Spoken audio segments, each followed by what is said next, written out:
Hi everyone, welcome back to my channel.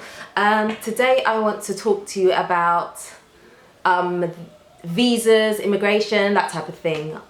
This video has been requested so many times, like seriously, but I've been hesitant I've been hesitant to do it up till now just because it's really complicated and it's so like in depth.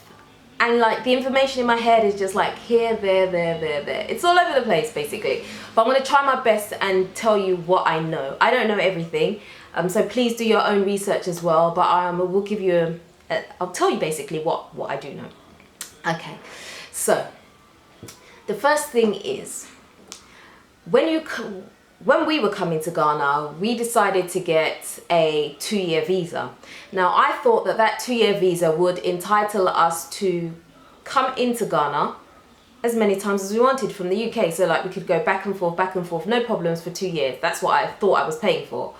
But then, when we got to the airport in Ghana, they stamped our passports and it said 60 days. And I was like, what? Why does it say 60 days? I didn't know.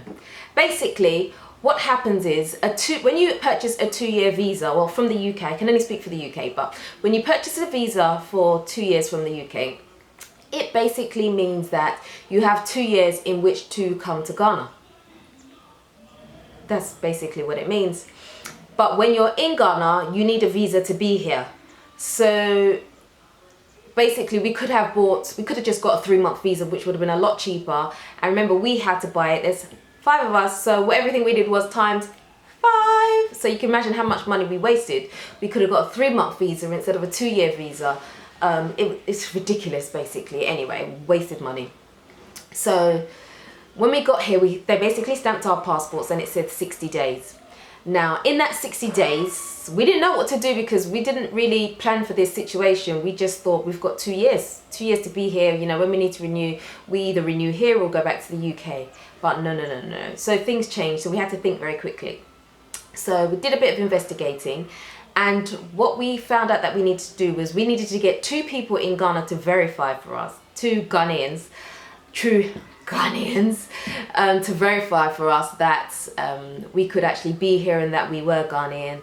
So my dad wasn't in the country at the time, so he got 2 of his friends to do it for us. So basically they had to go to immigration with their bank statements, land documents to prove that they actually own something in Ghana, and also they had to do a statement stating that yes, they've known us for X amount of time, and some other little bits basically, and we had to go to immigration with that.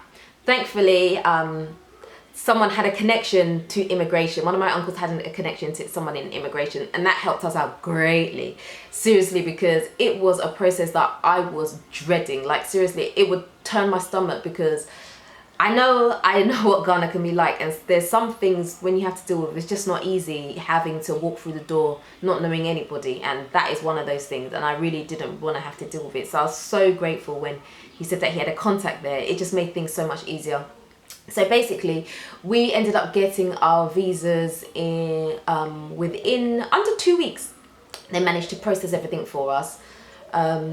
So that was fantastic. We got our passports back because they hold on to your passports. When you go there and you fill out your form, they hold on to your passports until they've processed the whole thing. I mean, I've heard of some people go to immigration and immigration's held on to their passport for like 6 months and it still hasn't been done.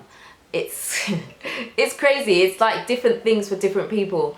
It really is. But if you know someone, then hands down, you got it. You're no problem. You know, so it's good to make friends really quickly. Another avenue you could take if you don't know anybody here that can support your application for you is to pay a fine. Because in Ghana, once they stamp your passport for those 60 days, every month you overstay, you pay for it. And I believe it's 40 cedis a month.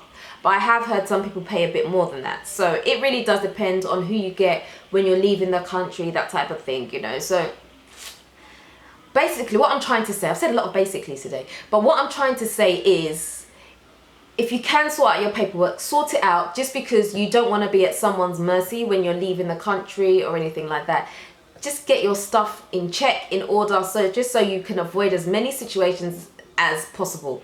You know, just make your life easier basically. So you can pay that 40 cedis fine. Now I will tell you what happened to us. Once we got our residence permit, so we got it for 1 year, and that was brilliant. And then after the 1 year, I forgot to renew it. Totally my fault. I didn't do it. And I think we had basically overstayed for like 5 months. 5 months times 5. Yes, so then we had to go to the immigration, and I had to pay the fine at immigration. Can you imagine? Oh man, that money hurt me so much. Literally, I think I had tears dropping from my eyes as I had to pay this fine. I mean, I just thought of all the money, all that money, and what I could have done with it. We could have used it for the lands. How many bags of cement it could have bought. I mean, it hurt me. I will never, ever, ever, ever, ever do that again. No, not me. Anyway, truly a lesson learned. Okay, so you can pay the overstayers fee, or I believe you can actually go to immigration and you can purchase a visa every, I can't remember if it's every month or every 60 days. You have to check that one out yourself. And you basically pay 30 cedis every time you go. So you go and then you pay, and then you go and then you pay, which can be a bit of a pain in the bum. It's not really somewhere that you want to be visiting all the time. It's just a hassle, the waiting, all of that. You just get frustrated, to be honest with you. I can understand why some people just prefer to pay overstayers fee, but it's equally just a waste of money. Both ways are a waste of money, really. The other options you have is to get a job here. Now, if you get a job here, somebody employs you, you have to pay for a working permit. Now, a working permit costs $1,000. Yes, $1,000, not cedis or dollars. Dollar bill. Yes, $1,000. Now, either the company that is hiring you will pay that, or you may have to pay it yourself. It depends. And to my knowledge, you have to renew that as well every year. So that's a big chunk of money, especially when you convert it to cedis, which is how much cedis? Probably about 4,000 cedis, which is just too much basically. So that's your other option, or you can set up a business. Now, setting up a business is slightly complicated. If you're a foreigner, as in you're not a Ghanaian, you have to pay a fee in order to set up a business. Now, this fee is really complicated. You can actually find the information online yourself as well. If you look, you can Google it. I can't remember, but you can Google it and find out how much it is to set up a business in Ghana. I believe if the business is 100% foreign, depending on the value of the business, it's $500,000. If you go in with a Ghanaian and it's part and part, it's then $200,000. But it really does depend on what your business is worth. I'm not sure how they do the calculation, but it's along those lines. So basically, they do some calculation to work it out. So it's not necessarily the full $500,000 or $200,000 that you pay. They work it out somehow. To the figure, how the mathematics behind it, I don't know.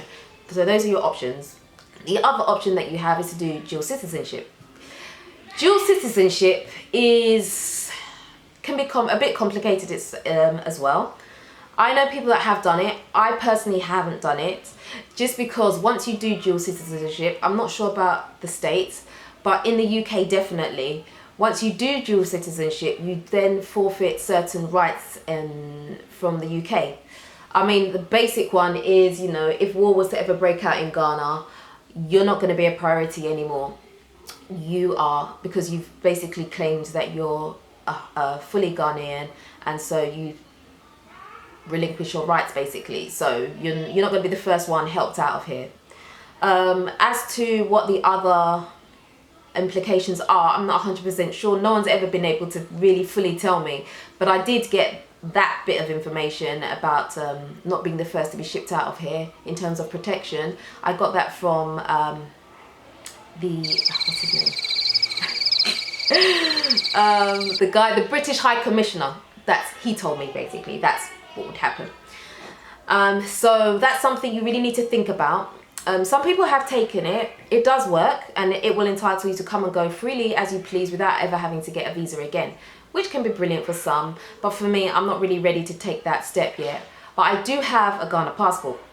Now you might be thinking, so if you got a Ghana passport, why didn't you just use your Ghana passport when you come to Ghana? Now, there are two types of Ghana passport. The Ghana passport that I have, I got it from the UK, and I had a similar situation to the one that we had in Ghana, where I had to get 2 people to recommend. We had to do the same thing, and we had to go to the Ghana embassy. That one, they just had to sign a form, a statement just saying they've known me for X amount of years, and yes, I'm a Ghanaian. And I did that, and I got my passport. Now my passport, the passport they gave me was for 4 years. Simply just because they're changing over to biometrics. I don't know what's going on. I can't speak today. Maybe because it's a bit early. So anyway, they're changing over to biometrics. So my passport was valid for 4 years. And my passport does not allow me right to abode. So this is the difference I'm talking about. So there are 2 types of Ghanaian passport. One has right to abode, the other one doesn't. Many people are confused about this issue. My right to abode passport will not allow me to necessarily come and go as I please. It's more or less all I've used it for is identification purposes, and that's it. So as to whether it's worth getting a Ghana passport, that's for you to decide. There may be more benefits that I'm not aware of, but that's it.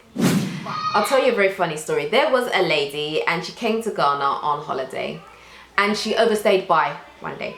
1 day. And she thought, oh, it won't be a problem, it's fine. You know, they may not even notice at the airport. I mean, 1 day, who's bothered by 1 day?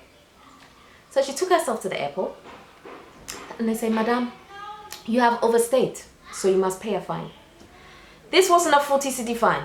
They said 300 cedis. She was like, hey, 300 cedis for what? 1 day overstay. Oh, come on, come on. And then they were like, you have to pay, otherwise you cannot board the flight. She tried arguing, no. They were not having a bar of it. So she said, okay, I'll pay the fine. Bring me a receipt. So they said, okay, madam, sit down. We'll bring the receipt for you. So she sat for a while, and she kept asking him, where's this receipt? He said, madam, I'm coming. That's what they tend to do here. I'm coming. Basically, she was not getting no receipt for that 300 cedis. She was either going to get on the plane and pay that 300 cedis and forget about it, or she was going to miss her plane and hopefully maybe get a receipt. She had no choice. She had to pay the 300 cedis and get on the plane. What can you do? Nothing. These are the kind of situations I'm talking about. Just don't put yourself in one of those situations. It is just not worth the wahala that comes with it. Just sort yourself out as much as possible, and don't put yourself in any predicament where you know that you won't want to pay or whatever, because it's just not worth the stress. Blood pressure crap, blood pressure, you don't want that, okay? So just make your life easy. Anyway, I've done way too much talking yet again, so I'm going to cut the video right there, guys. Thank you so much for watching, and peace out.